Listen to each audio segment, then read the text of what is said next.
അധ്യായം 109. ഓരോരോ സാഹചര്യങ്ങളിൽ നമുക്കൊക്കെ നമ്മുടെ ചുറ്റിലുമുള്ളവരോട് ദേഷ്യപ്പെടേണ്ടി വന്നേക്കാം. പലപ്പോഴും നമ്മൾ ദേഷ്യപ്പെടുന്നത് നമ്മൾ പറയുന്നത് മറ്റുള്ളവർ അനുസരിക്കാതിരിക്കുമ്പോഴാണ്, നമ്മുടെ ഇഷ്ടങ്ങൾക്ക് വിരുദ്ധമായി പ്രവർത്തിക്കുമ്പോഴാണ്. സാഹചര്യം മനസ്സിലാക്കി പ്രവർത്തിക്കാൻ ഒരുപക്ഷേ നമ്മളിൽ പലർക്കും ദേഷ്യം വരുമ്പോൾ സാധിക്കാറില്ല. അനാവശ്യ ദേഷ്യപ്പെടലിൻ്റെ ഫലമായി ഒത്തിരിയേറെ നഷ്ടങ്ങൾ സംഭവിക്കുന്നുണ്ട്.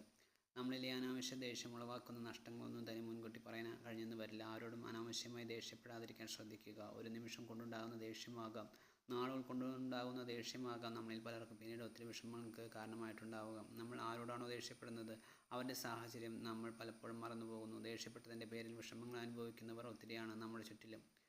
കൂടെയുള്ള അനാവശ്യ ദേഷ്യപ്പെടലുകൾ അനുഭവിക്കേണ്ടി വരുന്നത് മനസ്സിന് വല്ലാത്ത വിഷമത്തിന് കാരണമായേക്കാം. ദേഷ്യപ്പെട്ടാൽ മാത്രമാണ് അനുസരിക്കുകയുള്ളൂ എന്നതുകൊണ്ടായിരിക്കും നമ്മളിൽ പലരും മറ്റുള്ളവരോട് ദേഷ്യപ്പെടാൻ കാരണമാകുന്നത്. ചില വ്യക്തികളോടുള്ള ദേഷ്യം ഒരുപക്ഷേ നമ്മളിൽ പലരും തീർക്കുക മറ്റു പല വ്യക്തികളോടായിരിക്കും.